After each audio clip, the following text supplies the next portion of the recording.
కరీంనగర్లో ఈ నెల 14న బీఆర్ఎస్ బీసీ గర్జన నిర్వహిస్తున్నట్లు మాజీ మంత్రి తలసాని శ్రీనివాస్ యాదవ్ తెలిపారు. ఇక జ్యోతిబా పూలే గ్రౌండ్ల ఏర్పాట్లను తలసాని పరిశీలించారు. తలసాని వెంట గంగుల కమలాకర్, మాజీ స్పీకర్ మధుసూదనాచారి, ఏనుగు రవీందర్ రెడ్డి, నారదాసు లక్ష్మణరావు, తులా ఉమా, సుంకే రవిశంకర్ ఉన్నారు. బీసీలకు 42% రిజర్వేషన్లు చట్టసభల ద్వారా వచ్చిన తర్వాతనే స్థానిక సంస్థల ఎన్నికలకు వెళ్లాలని కాంగ్రెస్ ప్రభుత్వాన్ని తలసాని డిమాండ్ చేశారు.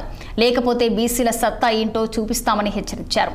బీసీలకు 42% చట్టబద్దమైన రిజర్వేషన్లు కల్పించాలని డిమాండ్ చేస్తూ 14న బహిరంగ సభ నిర్వహిస్తున్నామని తెలిపారు మాజీ మంత్రి తలసాని శ్రీనివాస్ యాదవ్. గారి దగ్గరికి తీర్మానం పోకముందే ఢిల్లీలో ధర్నా చేశారు. మొన్న 5, 6, 7 తేదీన ఢిల్లీలో మేము ప్రెసిడెంట్ ఆఫ్ ఇండియాని కలుస్తామని, ప్రధానమంత్రిని కలుస్తామని, జంతర్ మంతర్లో ధర్నా చేస్తామని మరి ఇక్కడికి ప్రభుత్వం, ముఖ్యమంత్రి గారు, మంత్రులు, ఎమ్మెల్యేలు, ఎంపీలు వాళ్ళ పార్టీ నాయకులను అందరినీ తీసుకుపోయి ఆ 3 రోజులు ఏం చేశారో మీరందరూ చూశారు. ఆ 3 రోజులు కూడా ప్రైమ్ మినిస్టర్ అపాయింట్మెంట్ అడగలే, ప్రెసిడెంట్ గారి అపాయింట్మెంట్ అడగలే.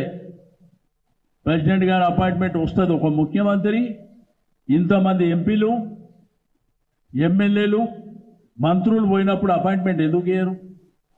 రిప్రజెంటేషన్ ఇవ్వడానికి ఎవరైనా అపాయింట్మెంట్ ఇస్తారు. అదొక మోసం జరిగింది. ఆ బీసీల మీటింగ్కి వచ్చి కేసీఆర్ గారిని, కేటీఆర్ గారిని తిట్టడానికి, నరేంద్ర మోడీని తిట్టడానికి, రాహుల్ గాంధీ ప్రైమ్ మినిస్టర్ కావాలని చెప్పడానికి ఆ ముఖ్యమంత్రి గారు ఆ స్టేజ్ మీద ప్రయత్నం చేసిండు. మీ మోసపూరితమైనటువంటి హామీలన్నీ ఈ బీసీ సమాజానికి, సమాజంలో ఉన్నటువంటి బీసీ వర్గాలను మేల్కొల్పడానికి మేము బీసీ కథన బేరి మరి ఇక్కడ కరీంనగర్లో 14వ తేదీన ఆ శంఖారావం పూరించబోతున్నాం. దానికి ముఖ్య అతిథిగా మా పార్టీ వర్కింగ్ ప్రెసిడెంట్ కేటీఆర్ గారిని మరి రావాల్సిందిగా చెప్పిన వెంటనే వారు కూడా అల్లూరి జిల్లా అడ్డతీగల మండలంలో మద్యం ఏరులై